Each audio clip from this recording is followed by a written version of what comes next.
Hello, my name is Nigel Bance. You may have seen my two earlier videos. I am the author of The Liquidation of Raoul Wallenberg, this book here, which is the actual account of how Wallenberg, the Swedish diplomat, was interrogated and then executed by the Russian intelligence services in 1947. The first video detailed how the family of Colonel General Ivan Serov, the KGB and GRU chief, had allowed me unique access to Serov's secret archive. Located in 3 large holdalls and held in an apartment facing the Kremlin across the Moscow River. That first video described how I finally unearthed the smoking gun, what had happened to Raoul Wallenberg. In my second video, I described the contents of a 14-page report into Wallenberg's execution from that Serov archive, referring to a secret investigation conducted by Serov with a small but very highly experienced team of intelligence officers between December 1953 and March 1954. That investigation had been ordered by Nikita Khrushchev, the Soviet Premier and Soviet General Secretary, and conducted in the greatest of secrecy. The actual Serov document in English is reproduced in its entirety in my book. I do need to point out that when the investigation was commissioned in late 1953, both Khrushchev and Serov were well aware that Wallenberg had been liquidated in 1947. But the point of this investigation was to apportion blame.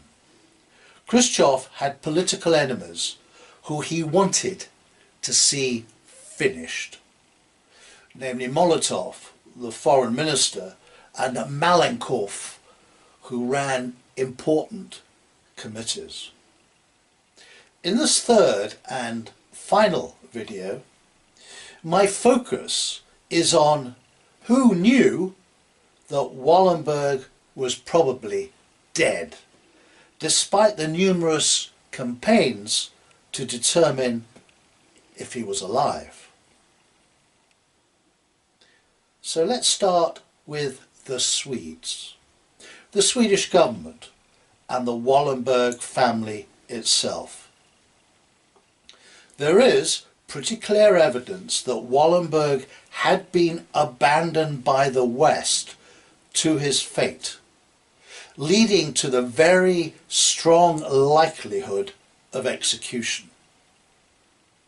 Serov reported that Wallenberg was used by Stalin and Molotov as a political pawn at the first of the Nuremberg trials, the prosecution of Germany's key leaders, in the heated bartering over the red lines of what could be disclosed in the trial. When that trial ended in October 1946, Wallenberg's value to the Russians, reported Serov, was over. So Molotov made overtures to the Swedish government that Sweden could get back its man. Yet the Swedish government refused that Molotov offer. But at least there was now confirmation, some 2.5 years after Wallenberg's arrest in Budapest by Smersh agents, that he was at least alive and in Soviet hands. Had the Swedish government considered the consequences of not doing the deal with Moscow? The Swedish government has never come clean to the Swedish public that Wallenberg could have been returned. Did the Wallenberg family know that Raoul was probably dead post-Nuremberg? Had the Wallenberg family been party to the Molotov offer? Let's assume it had been in the loop. And again, we need to return to those red lines bartering. Serov disclosed that in one of the trades at Nuremberg, Moscow agreed not to air in court the industrial and commercial relationship that the Wallenberg family had pursued with Hitler and the Third Reich during World War II. If that relationship had ever become public knowledge, there would have been Swedish and international outrage. Preserving the family reputation was paramount. Undoubtedly, there might have been regret later that the Molotov offer of release post-Nuremberg had not been pursued. Did the Americans know that Wallenberg was probably dead? The Americans certainly had a nasty skeleton at Nuremberg that needed to be covered up at all costs. And here again, there's a strong link to the Wallenberg family. Serov disclosed in his archive that Moscow offered non-disclosure of US corporate and banking relationships with the Third Reich. The new US President, Harry Truman, was desperate to hide this forever. He would never have wanted the public to know that Wall Street banks had willingly accepted deposits from Berlin's Reichsbank. Conduit banks from Sweden and Switzerland, neutrals, were used in the process, including the house bank of the Wallenberg family, which was then called Stockholm's Enskilda Banken. X2, a special counterintelligence unit of America's OSS, had hacked into the Wallenberg Bank and found that from May 1940 until June 1941, transactions between the Reichsbank and the Swedish bank had totaled $4.5 million, which was a large sum at that time. And that the bank had acted on behalf of the Reichsbank in purchasing German bonds and securities in New York. Transactions hidden by using a US relationship bank and nominee names. Reichsbank funds had included looted deposits from the central banks of Nazi-occupied Europe and from Jewish bank accounts. Even now, the details of the Max Heiliger secret account at the Reichsbank run for the benefit of the SS to place funds outside Germany, which included melted down gold extracted from the teeth of murdered camp victims remains secret. America, of course, gladly accepted the Soviet offer on non-disclosure in return for non-disclosure of Soviet wartime secrets, including the notorious secret protocols signed between Berlin and Moscow to carve up Europe in 1940. Ivan Serov specifically outlines this trade, this bartering between Russia and America. Only in the early 1990s did the US banking and corporate relationships come to light. US and Swiss banks were forced to come clean and admit past dealings with Berlin. The US was well aware of the Molotov offer to release Wallenberg, but post-Nuremberg it could never countenance any deals coupled with a diplomat's freedom. And now the British. If anyone knew that Wallenberg had been liquidated, not probably dead, but liquidated, it was the British, with its long-standing Soviet intelligence network, ironically centred in Stockholm. In the late 1940s, there were numerous defections of NKVD and MGB officers to Britain. During their interrogations, the subject of Wallenberg would have been raised. And it was common knowledge in the Soviet secret services at that time that many foreign POWs in the Russian prisons and camps had been liquidated in 1947. The KGB knew there was a spy right in its political centre, but it could never uncover him, despite many attempts to do so. Wallenberg was a subject often considered at Politburo level, as Serov confirms.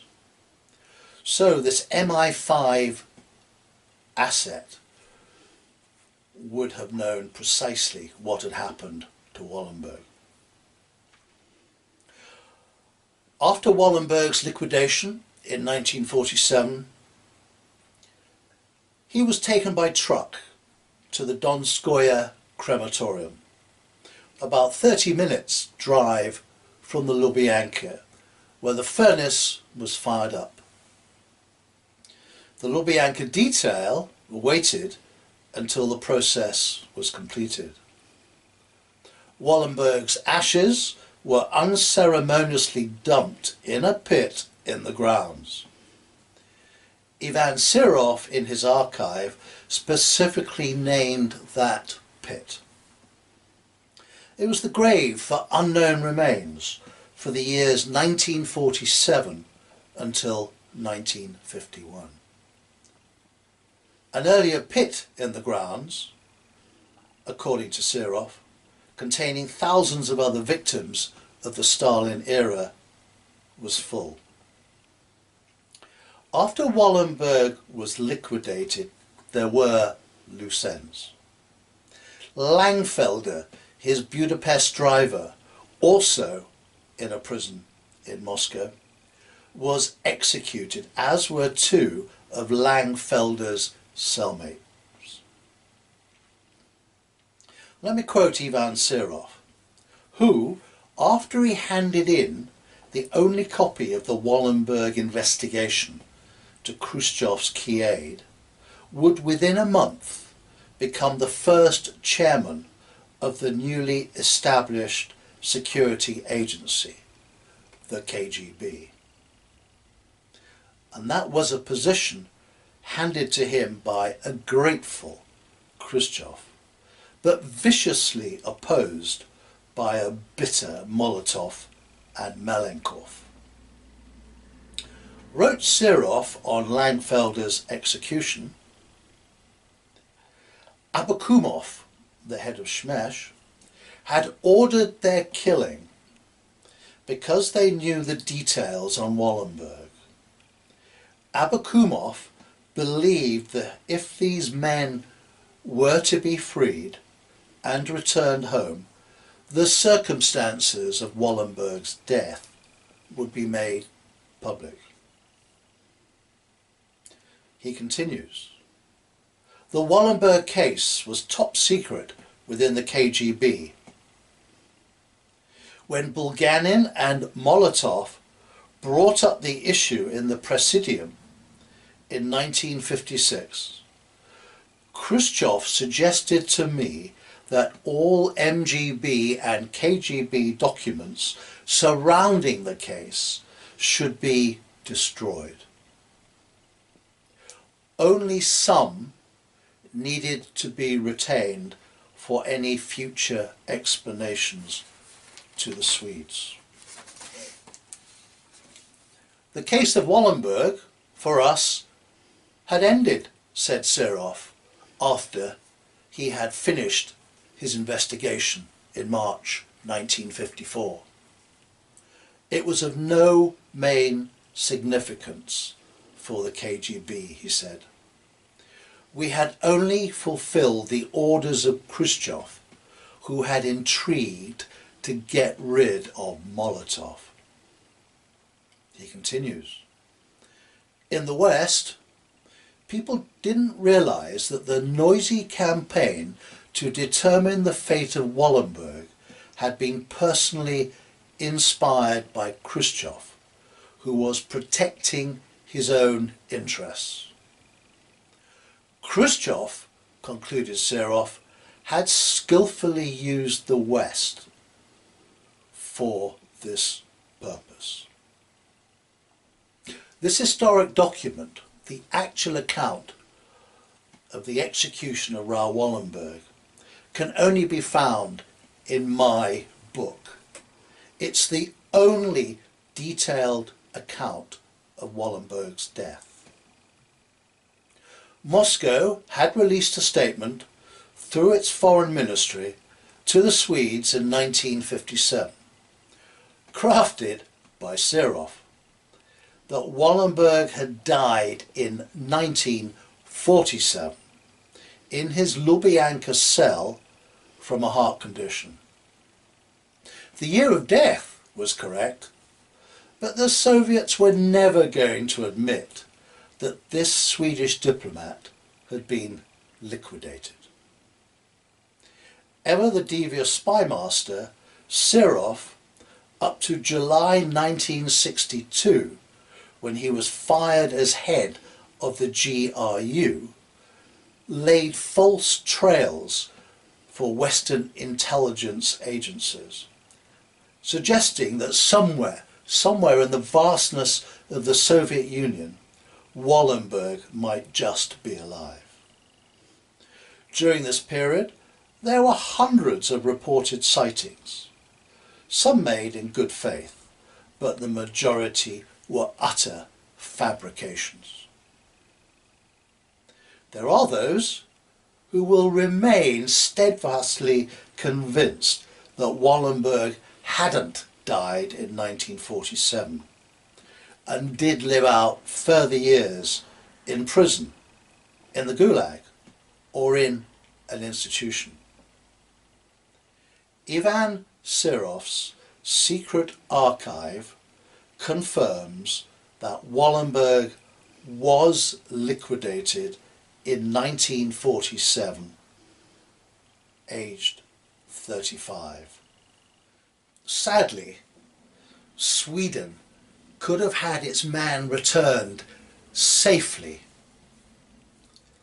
but the Molotov offer had never been pursued by the Swedish government post-Nuremberg. I leave you with that thought. Thank you for watching. My book, The Liquidation of Raoul Wallenberg, can be ordered through any bookshop or purchased online from Amazon or Waterstones. Thank you.